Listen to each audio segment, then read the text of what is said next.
Hi guys, this is Stacy Barnett and welcome to my workshop, The Key to Convergence, Patterning to Build Expectation. The concept is really simple here. The concept's super simple because if we can set hides in a way that the dog really gets used to finding that second hide in close proximity to the first one, we can really get the dog to start searching immediately in the vicinity of a find whenever that happens. I've laid this progression out here, and what we want to do is you want to really maximize your dog's attention and focus. So you don't want the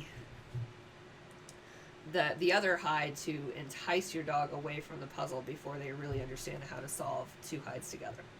So start with two hides and only two hides. So now we have moved the chairs again. We're using another round, and we've added a little bit of clutter. Yes, good girl. Good girl. And see, she's starting to stick around the chairs, right? Oh, look at that. This is perfect. The context is kicking in. Girl.